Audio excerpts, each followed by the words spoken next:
And I called up to cancel it. And I said, I'm calling to cancel. And they said, what are you going to do? You're not getting a dish, are you? I said, no. Or are you going to another cable service? No. And they said, the person on the other end of the phone said, well, what are you doing? I said, I think since I've gotten your service, I've watched a bunch of things I shouldn't have watched. I've gained about 20 pounds. I'm going to shut it off, read a book, and go for a walk. I don't think they'd ever had anybody say that. And on the other end of the line, he said, maybe I should do that. It was the weirdest moment. We have a choice. You only get so many minutes. You only get so many hours in a week, so many minutes in a day. I don't like to talk about spending time. I like to think about investing in it. So what am I investing in? Sometimes you invest in rest. Sometimes you invest in recreation. But I don't want to flip on a TV just to numb my mind. Welcome to the Age of Lions podcast, a platform and community dedicated to bringing purpose, strategy, and calling to kingdom-minded people who are 50 plus and excited about their next chapter. Here's your host, Mark Clement. Hey everybody, welcome to episode 21 of the Age of Lions podcast. That is our good friend and guest today, Ken Schafer. Ken's got an amazing resume. I can't wait to tell you more about him and have you learn from him. Incredible interview. Before we get to that, I just want to make sure and remind you to like, subscribe, and follow on whatever channel, whatever platform you're engaging with the content. We'd love to have you kind of on board. That all helps sort of let the platform grow and develop, and we thank you for your support. You can also go to ageoflions.com and sign up to be on our mailing list so you can kind of get updates via text and email about things that are going on and new things that are coming up. So we'd love to have you join those and kind of become part of the family. We want to hear from you. It's all about the community and learning together. So excited to have Ken Schafer today. Ken has one of those resumes that's kind of hard to believe, all the things that he's done. He's been an entrepreneur, incredibly successful. He worked for Dave Ramsey for a while. He's now a financial stewardship expert with the company Generis, and consults with churches and organizations all over the country, helping them to do financial stewardship and capital development for their organizations. He's incredible at what he does. And also Ken's really involved in his local church in Brentwood, Tennessee, and he's really involved in their ministry towards people 50 plus. And they're doing some really innovative things there that, quite frankly, when he first told me about it, really, I was like, man, we got to talk about that. Really cool what they're doing. So that's going to be part of the interview as well.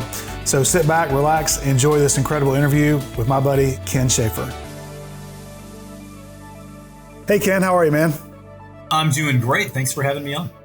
I'm so glad that you were able to do it. I know we've been talking about it for a few months, so I was so glad we could find a time. And I know how busy you are. We both are, but with travel and all the things. So really appreciate you making time for it. It's an honor to be here. I'm excited about what we're going to talk about. Yeah, me too. This has been a real fun experiment for me over the last, we're about 3 months into it. This November's our 4th month. We just started. And you're the 20th episode we've recorded. So that's about how far we are into it. And it's been super fun. But what's been really interesting is just having this conversation with all different kinds of people from different walks of life, and men and women and couples, and all the different things. It's been really fascinating. Because when I started this, the whole point was not that I was the expert on aging and I'm going to tell everybody what to do. It's like, hey, I want to learn how to do this well. I want to see what other people are doing and find best practices and find some shortcuts and get some coaching and hopefully just share that with others. And the common comment has been, man, I'm so glad someone's having this conversation. Like my wife and I talk about it and my close friends talk about it, but like there's not really like a bigger conversation going on. So that's kind of the idea. And a lot of people have said, I didn't think I was older until you invited me to do this. But no harm, no foul. No harm, no foul. But the first question that we ask everybody is kind of what was your aha moment, revelation moment when you kind of had that thought, okay, I still feel pretty good, but I'm not as young as I like to think that I am. I'm starting to move up there a little bit. Did you have one of those moments? I have a couple responses to that. The first is, this isn't going to sound old to you, but I remember in my 35th birthday party, there was a teenager there, a family that we were close with at the time. And I just turned 35. I felt like I was in my prime. I was killing it, all the things I was doing. And I remember his name was Mark, and he looked at me, he said, so what's it like to be halfway done? I was 35. Now, that young man didn't know a lot, but I don't remember moments like that in my other birthday parties. So it seems like our milestones are defined by numbers divisible by 5. You hit 35, 45. A few weeks ago, I turned 55. So I think the first time I really thought about that was when I was 35. Then I started being on teams where the people on the teams were young enough to be my children. Yep. Then I've been to a few funerals of friends and colleagues that are younger than I am. That's a little bit of an eye opener. Yeah, a little sobering. Yeah. And also I have a passion for endurance athletics. I run several marathons a year, and every 5 years they change the category that you're in. Oh, okay. So I actually, every time I run a race, I'm reminded that my fastest race was a dozen years ago, and they expect me to be slower. So, and when I turned 55, I just entered in a new category that I guess the good news is I'm now competing in the 55 to 59-year-old category. So I should be better relative to my peers. That's the right. bad news is I moved up another category. So when I was thinking about your question, those are some immediate thoughts that I had. Yeah. Yeah. There are markers in our life that whether it's someone else saying something or a physical issue, or, some people talk about their eyesight starting to go bad, or whatever it might be. But yeah, it's definitely a thing. What would you say is the key difference in how you feel now than when you were, say, 35 or 40? What's the biggest change you've noticed?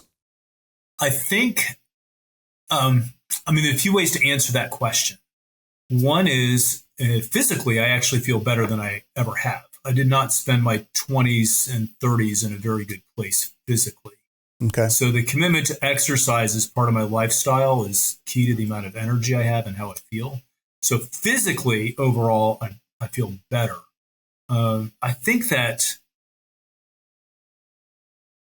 in many situations and conversations in which I find myself, I don't know that I feel wise yet, but I feel wiser.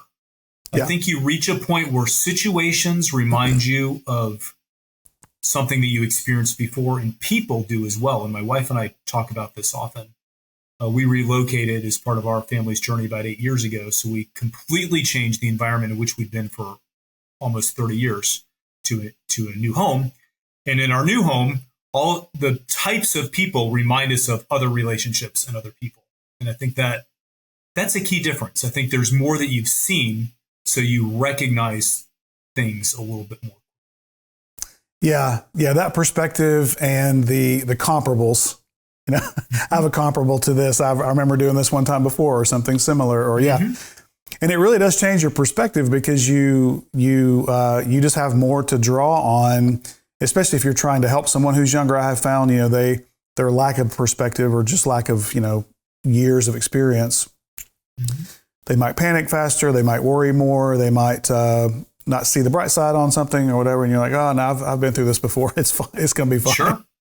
Jim Schafer, our common friend that kind of connected us originally when he was on here.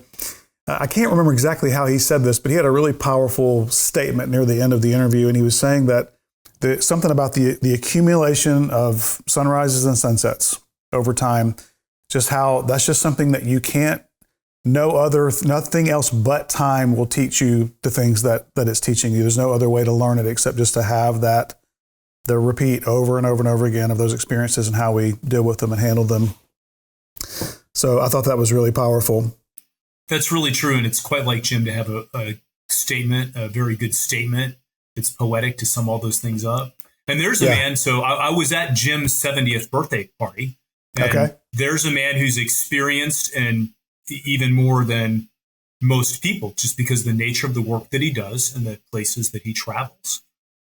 So looking forward, I hope when I'm 70, I have even a measurable fraction of that level of wisdom and the energy. The energy is crazy. Jim can run circles around me when I was 35 years old. Yeah. He's a big part of why I started to think about doing this, is because having been a mentor of mine and kind of a second father in my life for many, many years. I remember specifically about 12 to 15 years ago, he was never heavy, but he was a little bit heavier. And he had really started to get healthy and lost a lot of weight, and was just kind of like you were talking about, like kind of came to that a little bit later in life, but was really taking care of himself. And I just remember being really challenged by that, looking at this guy who's my senior by 20 years ish, and being like, man, I'm not in as good a shape as you are, and you're 20 years past me. Like I got to figure some stuff out. And it was very, very inspiring. Well, speaking of that, you've talked a little bit, you've mentioned slightly about your commitment to sports and athletics and some of the stuff that you're doing with fitness. Talk a little bit more about what you're doing. I'm always fascinated about what people are doing in that space, but also what are some other things you're doing that you might call investments in your future health, your future sharpness, as you're aging? What are some strategies you're implementing right now? It's an interesting question. A few things come to mind. One, obviously, is simply the commitment to invest enough time that my body will match my energy and my ambition as long as it possibly can. Yeah. My family, genetically on both sides of my family, I am predisposed to live well into my 90s. Okay. And maybe to 100, but it only works if you take care of yourself. So my uncle, who had the same genetic predispositions, didn't make it nearly as far. So I want to make it last as long as I can. It's a fun ride. I find, and I would assume this is probably a commonality that you have with most or all of your guests. The older I get, the more insatiably curious I have become. And there are things I intentionally don't do to make room to feed that curiosity. I'm thinking specifically of podcasts that I listen to, books that I read. In this season, a lot of books that I listen to, just simply that's easier in my rhythm. So I'm not, as Jim would say, I'm not throwing shade on people that do this. I do very little. I don't watch a lot of sports, for example, simply because I find that that's time that could be better invested some other place. So I try to be extremely strategic about what I'm taking in, and I enjoy reading things as diverse as this week I was reading a little bit about Chinese history, quantum physics. I'm a sponge for all that kind of stuff in it. I think that's an investment in the future. I never know how it's going to pay off, but It's not uncommon. Whatever you're reading, you find application for. Yeah, I love that. I'm a lot the same way. I've definitely been very aware of the sport thing in the last couple of years. I've thought about that quite a bit. I love sports. I love to watch sports, but I have found myself thinking, it's one thing to watch a couple of the teams that I really care about, and that it's great fun, and we have a lot of joy around that. I'm an Auburn fan, so the joy is not always tied to the wins, but sometimes there's great joy. Sometimes there's great joy, and sometimes there's just joy in going on the journey. But I have found myself, used to maybe on a Monday night football is on, or some other night that is kind of an off night, and you just put it on and you're watching. And I've had that same thought of like, why am I watching this? Like, I don't really care what happens. It's entertaining. It's fun. And no shade on anybody who does. It's fine. There's nothing wrong with it. But I have had that thought, is there something else I could be doing that would be better for me? And I'm perfectly fine with relaxing too. Like, I don't have to be on all the time or even learning or doing something all the time. But would I be better off just reading something, even if it's just casual reading or listening to something or making a phone call and talking to a friend, just whatever it might be, or go for a walk. Yeah. But go the walk for sure. All those things. Years ago, I became convicted of this. And this is what happened. We bought, I'm not big on television. In my house right now, there's not a way to watch broadcast television. Now we have Amazon Prime. We've got YouTube. We watch videos, but I want to choose what they are. I want to intentionally pick it. Same reason I don't really listen to the radio in the car. I want to choose what I'm listening to. Yeah. It's going to make me sound like I'm so uptight and pretentious, but it's really not about. Years ago, we had gotten cable television, different season of life, pre-kids. We'd gotten cable television because we wanted to watch the Olympics. Yeah. Then we decided we didn't want the cable television. Well, we were in a 2-year contract. They wouldn't let me cancel it. So I kept it on and put a note in my calendar to cancel it in 2 years. And I called up to cancel it. And I said, I'm calling to cancel. And they said, what are you going to do? You're not getting a dish, are you? I said, no. Or are you going to another cable service? No. They said, the person on the other end of the phone said, well, what are you doing? I said, I think since I've gotten your service, I've watched a bunch of things I shouldn't have watched. I've gained about 20 pounds. I'm going to shut it off, read a book, and go for a walk. I don't think they'd ever have anybody say that. And on the other end of the line, he said, maybe I should do that. It was the weirdest moment. We have a choice. You only get so many minutes. You only get so many hours in a week, so many minutes in a day. I don't like to talk about spending time. I like to think about investing it. So what am I investing in? Yeah. Sometimes you invest in rest. Sometimes you invest in recreation. But I don't want to flip on a TV just to numb my mind from whatever it was I was doing the rest of the day. That's a great line right there. I don't like to spend time. I invest it. I've never heard that said. I'm going to use that. That's a good one for sure. I'm pretty sure that's not original with me, but I'll claim it. It was probably Jim. Yeah, we'll go with Jim. We'll just give him credit for all the one-liners today. Yeah. But yeah, that's so funny. You're right. TV has become such a central part, and it has changed obviously with the different streaming services now, and the cable's not as prevalent. And so I think I think that culture has been dictated more by, I want to choose, whatever I'm doing, but it still can become a default. I'll never forget, speaking of TV, it was a Friends episode back when Friends was a popular show. But Joey, one of the characters on there, who was a TV actor, he meets somebody and she doesn't know who he is, and he's like, "Oh, do you not watch TV?" And she goes, "I don't own a TV." I think she was a scientist. They were portraying her as kind of a nerd. He said, "You don't have a TV? What does all your furniture point at?" And that was sort of the mindset. And that's true. I think a lot of people think, well, in that main room, there has to be that central thing, and the central thing is the TV. And it's like, well, it doesn't have to be. It could be the fireplace It's an altar. Our televisions are like a burning altar. That's what they are. That's good. Yeah. And we're the same as you. We don't have, we do Amazon Prime because it comes with our shipping service, which we have to have. And we have, I guess the most basic Netflix. Yeah.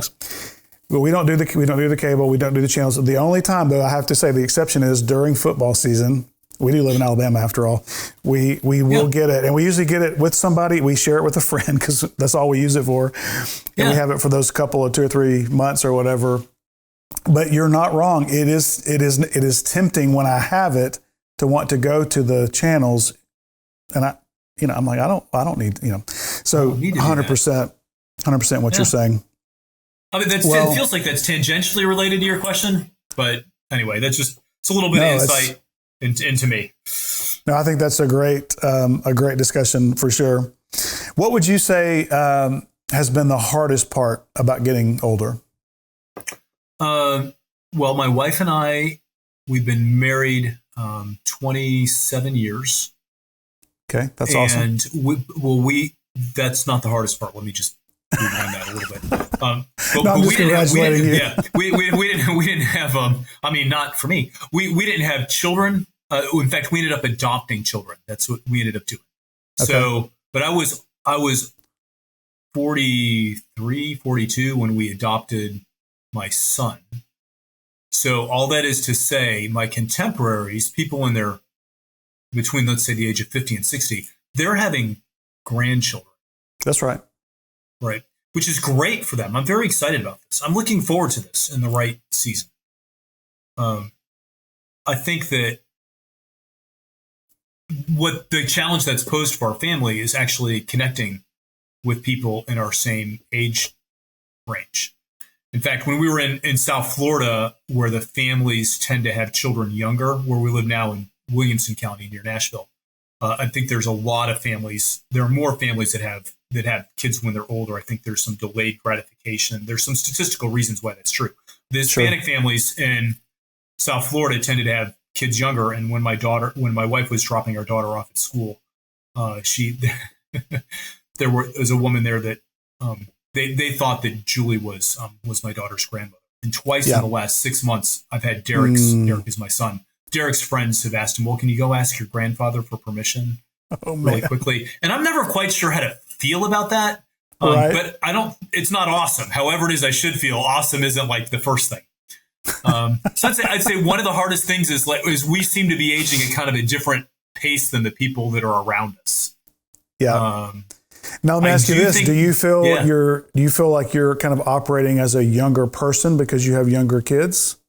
I do. Interestingly, I have a sister that's 15 years younger than I am. So she was born to my parents when they were in their 40s.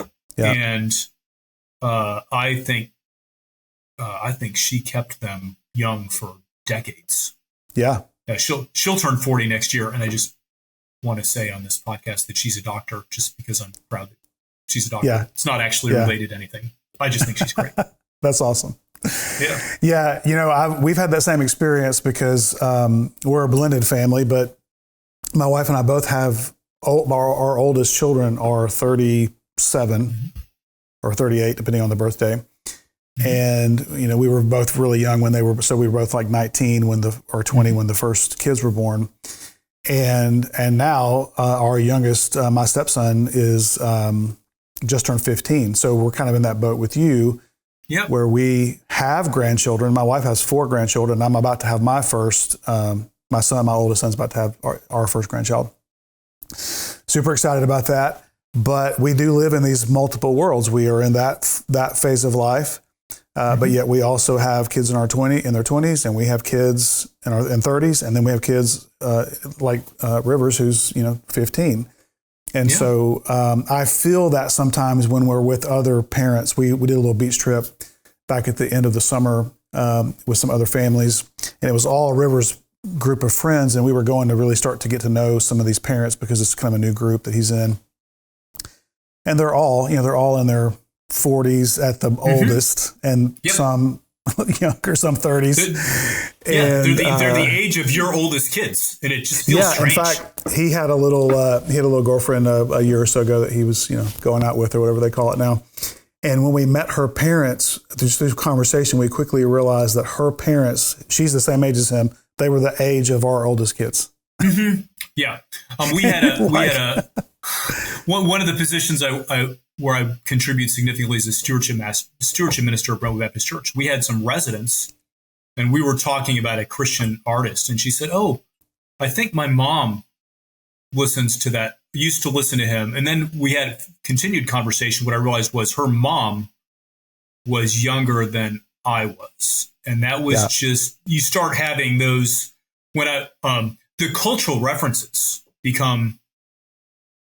We just have a different set. If you're a 70s or 80s kid, you have a different set of cultural references than somebody who's 25 years old today. You just do. Yeah. Have you ever tried asking somebody under the age of 40 what BCC stands for in an email? That's a fun trick. Because BCC is blind carbon copy from when you would use carbon paper on a typewriter. If you've never used a typewriter, that you would have no idea, and they come up with just try this sometime. It'll bless you, and it'll bless them. Say, what does BCC stand for? And they have no idea. The first time I showed my son a typewriter, he was like 5 years old. We were in an antique store, which was incredibly jarring to my ego. I showed him this thing. He says, "What does it do?" I said, "You push a letter here and it prints on the paper." He said, "No, it doesn't, Dad. You're making that up." So all the cultural references are different. That's so funny. I remember my mom. My dad was a pastor, and there was his first church out of seminary when I was like 4, and we were there for 18 years. So I grew up in this church the whole time. But when he was first there and it was small, my mom actually acted as the secretary because it was a very part-time, just a couple things. And one of those things was making the bulletin for Sunday on a ditto machine, so the mimeograph? Yeah, mimeograph. I couldn't think of the word. I wanted to call it a stencil. Yeah. And so she would type it out on that thing that had the layers with the carbon paper in the middle. Yep. And then run that thing through, and it was one copy at a crank, and the ink was everywhere. It was a total mess. It smelled. Yeah. And I will never forget that smell or forget that experience. And, if there was a typo, you either start over or you just deal with it. You just lived with it. Yeah. It was a lot of work. That's funny, though. I'll have to remember that next time I'm talking. My wife and I work with a bunch of college students, so I'll have to ask that question. That's very funny. And, I've noticed my brothers were on here with me one time on one of the first episodes, and we were kind of talking about those funny things about aging. And we're all music people and grew up in music, and I was very, very hip, I think, all the way through my kids being in college. And I knew all the artists that they knew, and even if they weren't my favorites, but I knew who they were. But man, once that changed and they were out of the house and we weren't really in those conversations, and this sounds like such an old person thing to say, but the truth is, I'll see a commercial for the Grammys, whatever. I'm like, I have no idea who half those people are. There's some, if they're big enough, I might have heard of them. I know who Jelly Roll is. Yeah, but I couldn't name a Jelly Roll song. I just not something. Yeah, same. I'm not mad at it. No, I just don't care. I'm not interested. My daughter is 17 in January. She is a huge K-pop fan, Korean pop music. Yep. So I actually went to a K-pop concert of her favorite band. That was an interesting cross-cultural and generationally different experience. Talk about the world getting smaller. That's funny. Yeah, it's kind of interesting.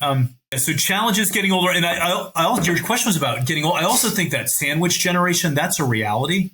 Yeah. My parents are pretty healthy. They're both in their 80s.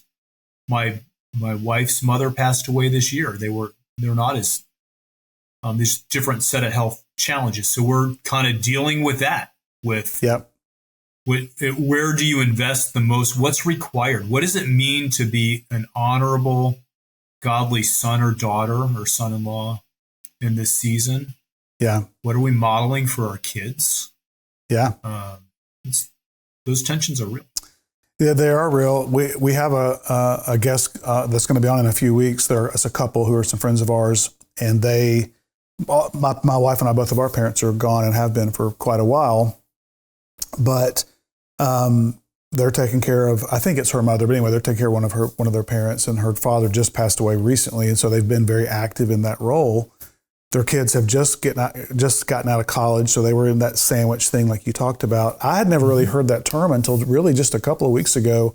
I saw a post about it, and I think the lady used the word squeeze, but anyway, she was saying that Gen Xers in particular, which is what we are kind of stuck in this thing between the older parent challenge, if they're still alive, but then because so many kids will come home again after college now, which didn't used to be a thing for myriad reasons we don't have to get into, but it really is this thing where they're kind of getting caught in between, and it's not, she was saying it's not talked about very much, and because the Gen X is such a large generation, it should be talked about more. So it's interesting that you brought that up. But yeah, it's a very real, and that's what we're going to talk to that couple about is like, how are you navigating? Because honestly, that's something we have zero experience with just because our parents passed, so. Yeah. Very real. And it's not like you get to do it over. So That's right. whatever the choices are, it's just like parenting. You only get to do it that one time. I mean, there's multiple days. You can work on a mistake today that you made yesterday. But sure, there's so many things we would do differently with our children because we just know more having had the experience. So you only get to walk with your parents. And I always remind people it's a privilege. It's a privilege to walk with anybody in the end stages of life. It just doesn't usually feel like that. Yeah, I can only imagine. So hard. Well, one of the things I really wanted to talk to you about is in your profession as a consultant, and you work with a lot of high-level leaders, church leaders, pastors, high-level staff, or even high-level volunteers at some of these churches because of what you do. I'm sure you see a lot of different types of people from young to old and everything in between. But as you're in these spaces, you have a lot of these meetings, and you're really getting to know people because you're engaged with them for long periods of time. What are some trends you're seeing in the older people that you're dealing with? Maybe challenges that they're having or issues that they seem to bring to the table a lot. What's been your experience in that area? The first thing that comes to mind is watching senior pastors navigate what succession looks like. And that is something I started to observe. Actually, where I first started seeing that as an issue worth discussing in a public forum was at Ramsey, when I spent a few years at Ramsey Solutions, because there we would work with the largest churches in the United States. And what most of those churches had in common, not all of them, but most of them, there's a certain confluence of technology and demographics that basically allows the modern multi-site megachurch to exist. Yeah. So the teams that built those are all kind of aging out. That's right. Because they were in their 40s or late 30s, and 2000 is all those things. And so you start looking at the model. So now you're dealing with primarily men in their 60s or maybe in their early 70s or their late 50s. And they're starting to think about what succession looks like. So I think that's a challenge. What is in the stewardship space, especially, it presents himself this way. Maybe that person hasn't stewarded well, so he's not ready to retire. Maybe he opted out of Social Security, so he's even less ready to retire. I've seen all those scenarios. But he's not, and it isn't. He still feels vital. He still has much to contribute. At any age that we are, almost by definition, we have more margin, experience, and money than we've ever had. So they have a lot to offer, but their body ultimately is going to betray them. The fall will eventually, the biblical fall, not falling, will eventually get them. It's going to come for them. So I think having that conversation is very, very, very difficult. And some churches do it well, and some churches do not. And that is the first thing that comes to mind when I think about challenges as it relates to longevity in ministry. Yeah. Because that guy's going to set the pace. Yeah. We're part of Church of the Highlands here in Alabama. You're probably familiar. And we just went through that, or really kind of going through it in the sense of we're just in the first year. And our pastor, Pastor Chris Hodges, he's not retired, but he's moved into that founding pastor role. And he's likened it to becoming a grandparent. He goes, if you liked me as a parent, you're going to love me as a grandparent, because now I don't have any of the authority. I don't have any of the. I'm just the old guy walking around having fun. That's how he's put it. And so Mark Pettis, who's taken over for him, he was actually the guy that I worked with closely when I was on staff at Highlands College. He was my boss. He was the president. So my wife and I know Mark pretty well, and or Pastor Mark. I need to start getting in the habit of calling him that. But now he's our senior pastor, and he's in his 40s, early 40s, and Pastor Chris I think is just at 60 or just a little over. Mm-hmm. And so they're living that very thing, and listening to them talk about it on the backside. We knew it was coming. They did a really good job of communicating kind of things were in the works. We didn't know any details, but we knew it was kind of coming. And on the backside, now that they can talk kind of more openly about it, it's done, and they're on into these new roles. It's been fascinating to hear them just talk about all the counsel they sought, the coaching they got, the outside voices they talked to try to navigate that well, do it well, because so much is at stake in a church that size. And PC, Pastor Chris, has always talked about, it's not about me, and he's done a good job of, in fact, John Maxwell often has said when he's visited our church, he'll say, this is one of the few churches like this where the church name is more well known than the pastor's name. A lot of times it's the other way around. Yeah, that's 100% true about your church. Yeah, and so I think he has done an excellent job of he's central to it. He's been a key figure, of course, but he hasn't made it about him in any way. And so, I'm sure there's been some challenges that, personally, we're all human. I'm sure there's been some identity stuff he's had to, just come to grips with and work through like anybody else would. But he seems to have done it really, really well. And the church seems really well positioned to, continue on, making it less about the person and the role and more about the vision and the heartbeat of it. So that's been cool to watch. But I won't ask you to name any names or drop anything like that, but I'm with you. Being in this church world, I've seen that go very differently. It can be really hard, not handled well. It can be a very different experience. I'll drop a couple that I've seen happen well. Brentwood Baptist, where I also serve on staff, just went through a senior pastor transition, and I thought that was handled very, very well in terms of the timing, the messaging. But going back to our mutual friend Jim Shepard, that he owns Generis, but he just passed off leadership of the organization. That's right. To Frank Beeler. And I got to watch that happen from the inside. In both of those situations, I was very close to it when it happened. And what they have in common is that a few similarities, but the foundational element that has to be there is that the one transitioning out has to have his hand open. Yeah. And so for Jim, Generis is his life's work. He will refer to it as his legacy. And even with that sort of language, he holds it on the palm of his hand, not inside his fist. He's more interested in the work succeeding. He sees the legacy not going beyond him. And the same thing at Brentwood Baptist, Pastor Mike Glenn, who transitioned out of that role to doing something different. He knew it was time. There was an internal candidate that actually turned out to be phenomenal, but Mike's hand had to be open. No one outside them had to initiate the conversation. So if you are a leader in that situation, this is what I tell you: pull out your driver's license, look at the year that you were born, look at an actuarial table, and wonder what's the conversation that your team wishes they could have with you without offending you, and maybe you should initiate that conversation. Yeah. Yeah, because the last thing you want is to have to be on the receiving end of someone else initiating that conversation. Yeah. That's not going to go well. Yeah. It can, but usually not.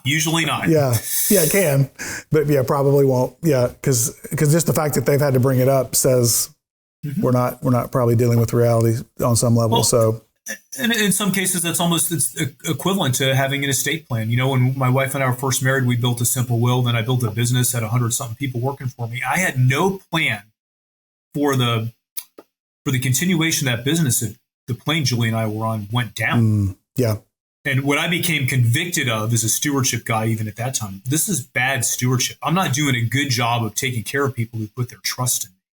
And so I feel this way about, you don't need the same kind of plan if you've got a pastor who's 35, but pastors who are 35 die in accidents all the time or get rare forms of cancer. So we need it's not your church. I love what you said. I've never thought about that, but it's 100% true. Everybody knows Church of the Highlands. Not everybody knows Chris Hodges' name. I'd never thought of that till you said it. Every other mega church I know, they talk about it as the church of that pastor. Yeah. Yeah. It tends to be very, very closely tied to the personality of that guy. This is a very open-ended question because sometimes I ask a question, I have a thought about it. But as we're talking about this, one that has come to my mind is, I wonder what the equivalency is in kind of the average person's life. You talked about yourself as a business owner, and that's another level. But for just, I would say kind of the average person who just maybe has a job, they don't necessarily have a company or whatever. But what does legacy look like for them? What does succession look like? And succession is not literally the same thing we're talking about, but like, what are you doing to kind of allow for, what's next? I've had the privilege over this last year to work with a couple of different companies that are in kind of the financial management space for like wealthy families and stuff like that. And we've done some work for them. And it's, one of the things I love about my day job with my creative agency is I get to learn about a lot of other kinds of work. We come in and we do what we do for them, but we learn about what they do. And I've interviewed a lot of people for them, and we've had some conversations, and they talk a lot about this issue, the succession planning. They'll talk about family meetings where every year they're getting together and talking about where are we as a family, what's our vision as a family, and what are our values as a family. And that's one thing that's really hit me about that is that's not a money thing. Money's part of it. If you've got money, that's fine. But there's so much more to that that's really, really important than finances. And one of the stories I've heard is about one of the guys was talking about when his father had passed away, and the will was kind of wonky, and they didn't really understand why he wanted something to go here. And they wanted to honor it, and they did, but they didn't really have a why. Like, what's the thought process here? And it kind of left a lot of unanswered questions for them as a family. And he said, I don't want that for my family. I want them to know why I'm doing what I'm doing. I want them to know why I'm going to do this in my will, why I'm living my life this way, whatever the thing is. And I really took that away as something I've really, in fact, in my end of the year kind of planning for next year, I really want to take some time and process that. What would that look like for me at my level? What would that look like for my family? And it's just a kind of an open thought. Any thoughts about that? Tangentially, it's an open-ended statement, so I'll give you kind of an open-ended response. Okay. I think in stewardship, we tend to think about that in a broad category of maybe end-of-life planning, estate planning, legacy planning, whatever term you want to put on that. Yeah. I think the fact that we don't do it often reveals more than anything else, fear. And here's what I mean. You remember your old Stephen Covey, your 4 quadrants, important, urgent, not. I think that the best example of an extremely important, non-urgent task is the creation of an estate plan. Because by definition, you don't need it until you can't breathe. That's literally, then it becomes the most important thing that you just ran out of time to do. Yeah, and now it is urgent. And now it's urgent, but you can't do it because That's right. It's beyond You're urgent. right. It's urgent for everybody else. And I think if you really dig into why people don't do, and you know all the statistics about how many people don't have a will or a trust or whatever it is in your situation. I think really it's just fear. I remember chatting with this guy who had tremendous assets. He's a bit of an urban hermit, quite eccentric. And I was telling him that he needed to do a will or an estate plan. He was in his 80s. And this is what he said to me: "I'm not planning on dying soon." To which I responded, it doesn't matter what your plan is. I'm like, well, here's the truth. I went to his funeral and he died without a will. And some cousin, he wanted all his money to go to some seminary or whatever. And some cousin that I'd never heard of came down. I mean, that guy hit it out of the park. I had no idea who he was. Doc, his name was Doc. Doc had never talked about him. So I think there's that trade-off between what's urgent and important now and what's of ultimate urgency and importance. And I think here's why I like estate planning to be talked about in Christian circles, is because if we can really deal with the fear that is the foundation of much of our excuses, what that does is it allows, first of all, it sets us free spiritually. And as a generosity guy, if you're planning your last act of generosity, it's a lot easier to plan your next one. I think though, fear, we're always going to have more time until we don't. Wow, man. That's a highlight clip right there. There you go. Yeah, pull that one out and stick it in we're always going to have more time until we don't. Oh, man. What you just said too about the best thing you can do is to plan your last gift that affects your next gift. That's massive. Yeah, that's so cool.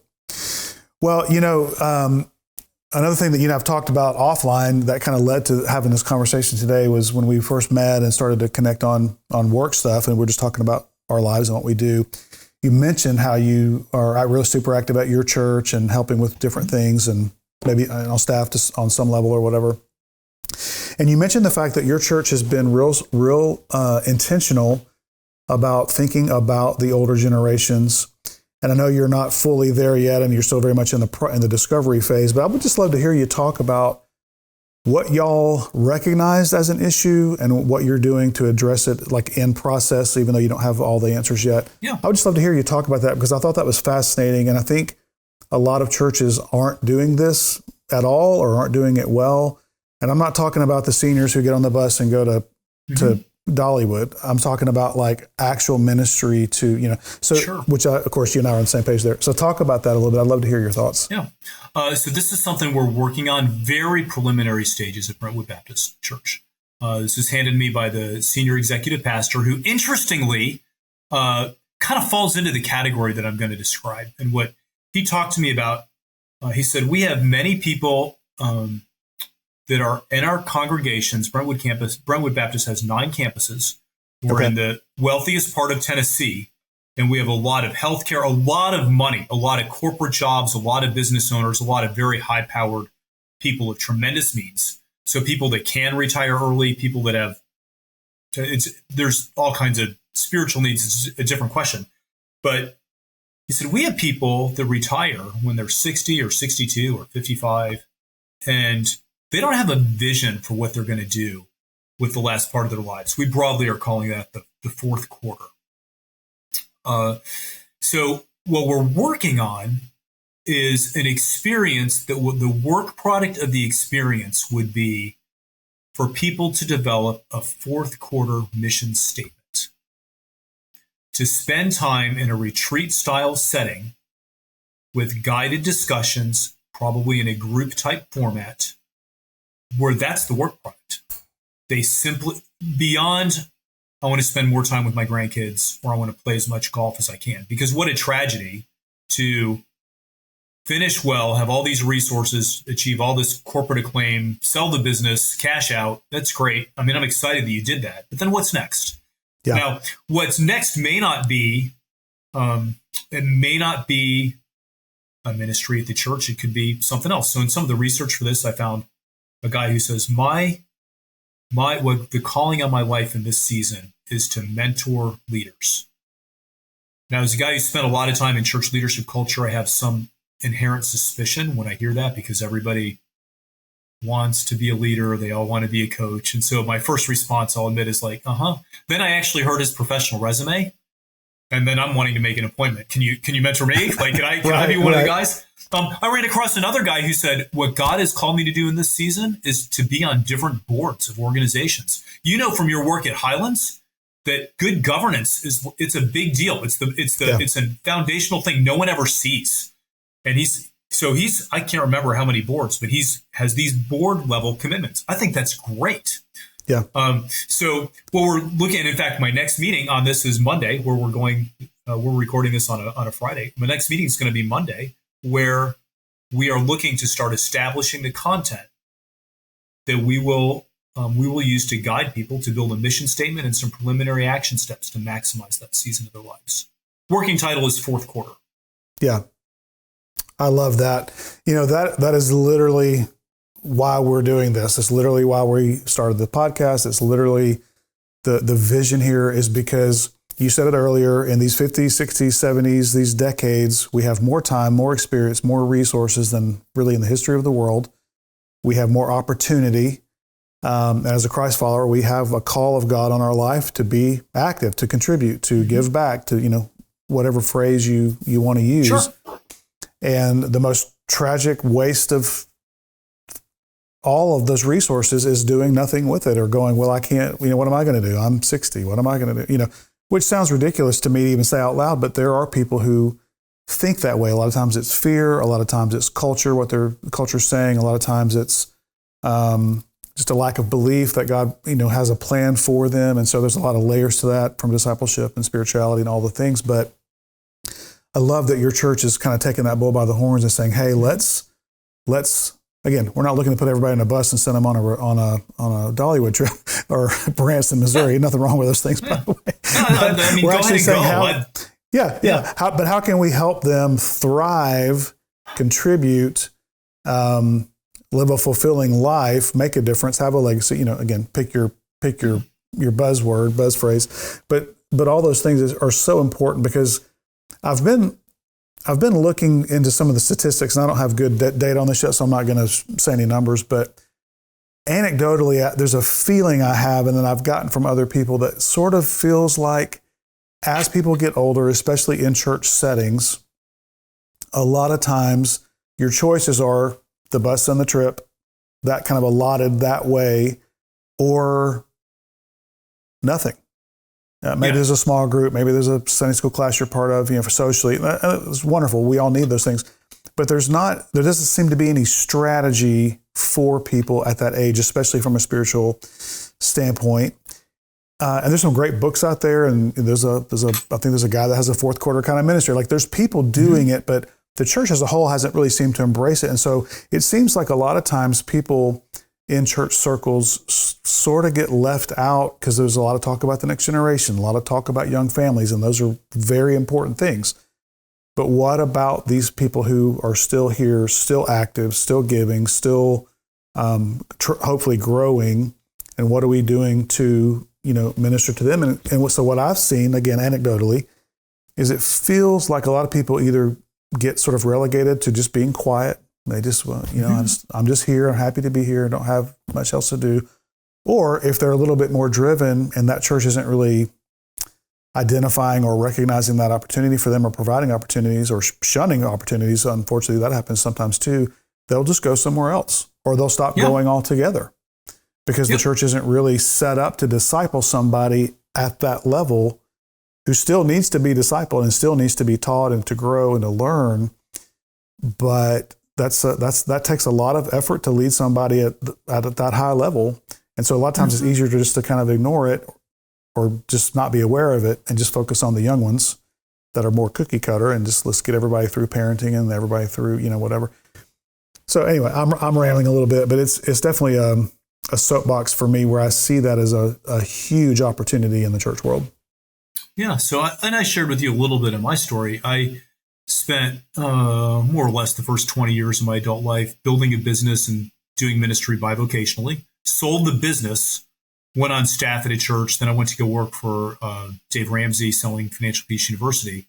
When that season came to an end, I had just turned 50. And what I recognized in that season was that I needed a little bit of a reset. I needed some outside perspective on my life. So I actually hired a coach to help me build a life plan for what was coming next. And there were a few, I probably built a mission statement. I don't remember what it was, but just to be completely honest, but there were a few key insights that came out of that caused me to run into the next things that I did, which are the things that I'm still doing. And that experience, which I paid some money for, that's really what we're trying to replicate for people, is to create a space inside their schedule that will let them simply reflect and look at everything that they've done, allow where they are, where they hope to go, and allow all those things to inform each other so that when they leave, they're more excited about what's next, and that 10 years from now, they won't look back and regret it. I actually just came to a realization. I sold my business in 2011, and then basically have worked in 3 different roles since that time. And the most recent iteration of that, which was post this personal coaching session, is the one that is lasting. The other 2 were shorter, and 2 years into both of them, I was very frustrated. Yeah. But in what I'm doing now, I feel like I've hit the groove. I'm just having a complete blast. Yeah. I'm curious, what was the thing that they helped you identify that led you down this path? And you, maybe it's stewardship and all that stuff for you, but the deeper kind of why, what were some of the questions he or she asked you to help kind of get you to a point of realizing, hey, this is the lane I care the most about. This is how I want to spend my time. What was that process like for you? Yeah, I would say that kind of the biggest aha, and I'm working on this project with our church. I had opportunity to go back and review some of those notes. One key thing was the only thing strategic planning related that my wife had ever really done with me. So I wasn't allowed to lie. Not that you really lie, but you lie to yourself, right? So I would say something and my wife would say, that's actually not true at all. Okay. So that was helpful. But when I went back, they did this exercise of kind of like a chronology or life mapping. And so you put certain significant events and seasons. And so I just turned 50. Well, doing that exercise when you're 50 is way different than when you're 18. When I did it with InterVarsity Christian Fellowship as an icebreaker in a dorm room. Like, what seasons have you had when you're 18? Well, when you're 50, you've had some more. So what I realized is the exercise was there were pivotal moments and decisions that needed to be made. But more importantly was to understand how each season, broadly decades, 20s, 30s, 40s, each one of those seasons had prepared me to be involved in something that I had not planned on being involved in. Okay. And so I was able to, through that exercise, to say, I couldn't have done this thing without what I learned in my 20s. Really simple example. Yeah. In August of 1992, August 23rd of 1992, I was doing an industrial real estate career in Miami, Florida. That's where I lived. I just graduated from high school. I was going to be wealthy. I was going to be rich. August 24th, the next day, Hurricane Andrew hit Miami and did $20 billion worth of a facelift or something to that city. That whole industry changed. But for that, I wouldn't have gone into the business that I ended up going into that allowed me to build something, provided the platform for bivocational ministry. But for some other changes, I wouldn't have had the opportunity to sell that business. But for the work that I'd done in bivocational ministry, I wouldn't have had the ability to speak church. Like I've worked in churches of all sizes, small ones, big ones. So all those things have fed what I'm doing now. My first meeting today was with a church where they're doing bilingual, multicultural ministry. And I said, I know exactly what that feels like. I did that Yeah. for years in a different section of my life. So, yeah. So the big that idea of how your past informs your future abilities. I think in the corporate world, some people might think, well, all I did was make money. All I did was a VP of this thing, or I did strat ops for this other thing. What I was a controller. Okay, but that skill is directly transferable to something with significant purpose that God may still have for you to do. Yeah. You know, I was just talking about this yesterday, another interview I was doing for Future Weeks, and this lady, and she had kind of in her around 50, same as you, making a big shift. And she was talking about the fact that the opportunity that God brought to her, she initially turned down and actually tried to recommend other people for this role to the person who was asking her. And he kept saying, no, I think it's you. And she thought she was unqualified, but the more she reflected on all the things she had done, she realized, I don't know everything about this type of work. She was moving into the nonprofit space.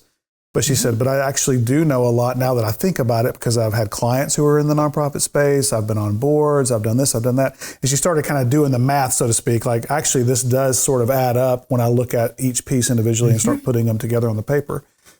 And so that's a great answer to that question of just that reflection, the processing to actually look at things, reframe things into a different way where you're like, actually, this does it didn't seem to make a lot of sense on the surface, but now it makes a lot of sense when I really start to look at it.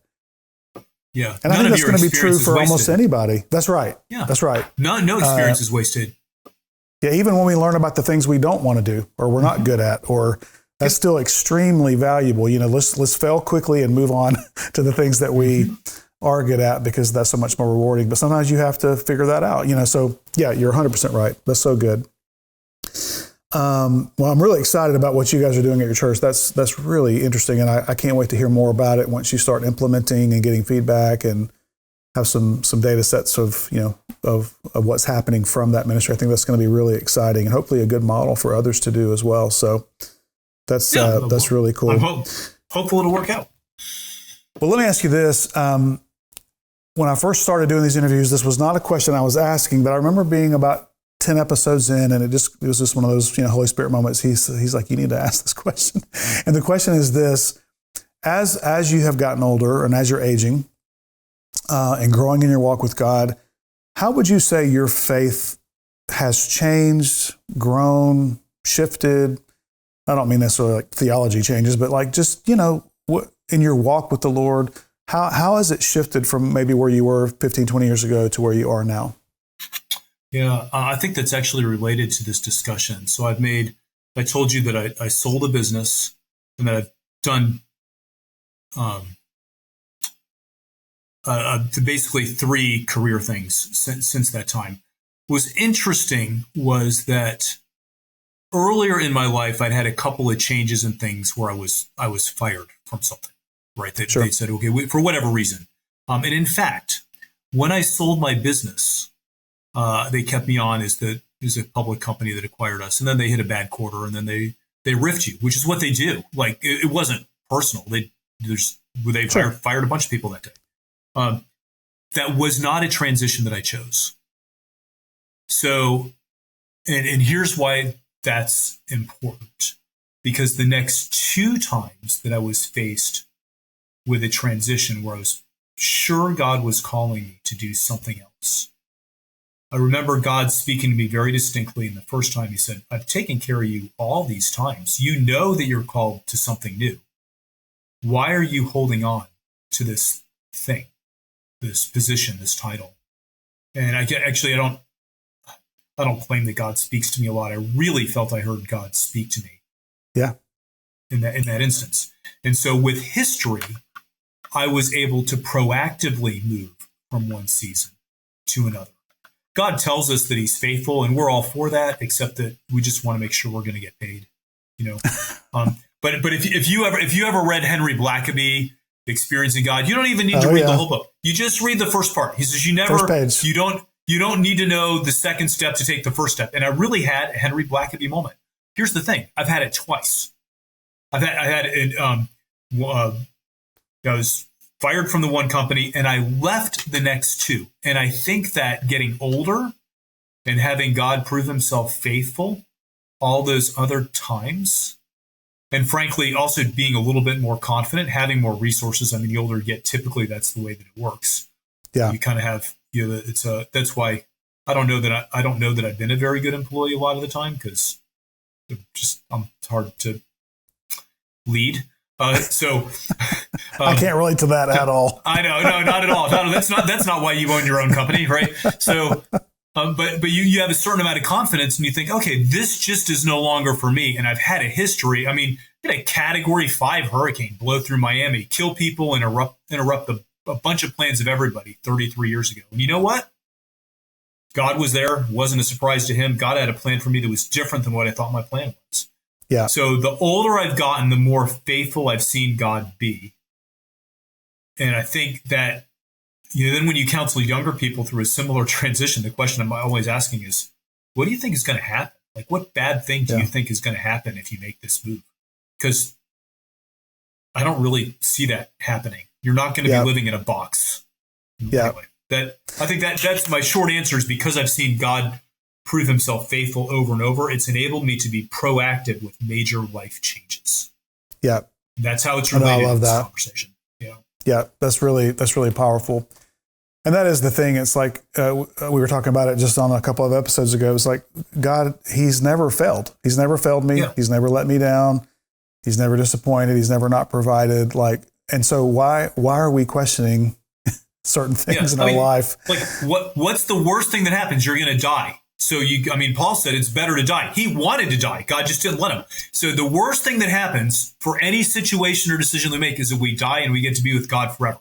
Not good for the people we leave behind necessarily, but pretty good for you. I mean, 100%. Right? So it wouldn't come back if everything you could. else is everything else is just timing. That's right. And just for those who don't know, the Henry Blackaby Experiencing God first page, correct me if I'm wrong, basically says, see where God is moving or working and just get on board with it. Yeah, just join that. Right. Yeah. Yeah. When people talk about finding the will of God, I'm like, you're making this way too complicated. It's not usually that complicated. It's actually pretty straightforward if you just boil it down to the obvious things that everybody else might see but you. Yeah. Obedience, it's usually not discernment, it's usually obedience. That's right. Oh boy, that's a good line too. That's so many times it's just say yes. Just say yes and get on with it. Yes. That's all he's asking for anyway. Mm-hmm.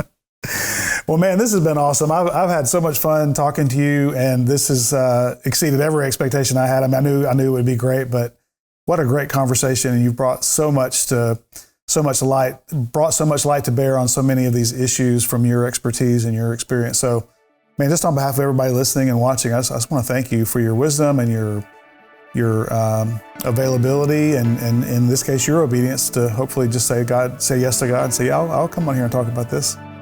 Yeah, let's do it. I'm always, as I say, insatiably curious. I've learned from you too. So thank you so much for having me on. Well, it's been a real joy, man, and we'll definitely catch up again and talk about it some more. So good to see you again, and we will talk soon. What an amazing conversation that was. I hope you got as much out of it as I did. Ken's just an incredible well of knowledge on so many topics and speaks with such authority, and just learned so much from him today. I hope you're excited about what's coming up. We've got some incredible guests lined up for the next several weeks, including Chris Bruno, who's the founder of Restoration Project and the author of the book Sage, among others. We've got Brian Dodd, who's one of the top leadership experts in the world. I think his leadership website's like number 3 in the world, and what he talks about, it's amazing. We've got Krista Letson, who's one of the pastors at Asbury Methodist up in Madison, Alabama, a large church up there, and she's got incredible insights. So many great things coming as we move toward the end of the year. Can't wait for you to hear about all those. Hey, make sure you like, subscribe, and follow us on whatever platform you're engaging the content with us. That helps us so much in reaching new people. It's been really exciting to see all the countries and the different states and towns and people joining the mailing list who I've never met, never heard of. How they're finding us is probably through you guys, and so I'm so grateful for that. Thank you for all your support and encouragement, and I can't wait to see you next week. Have a great week.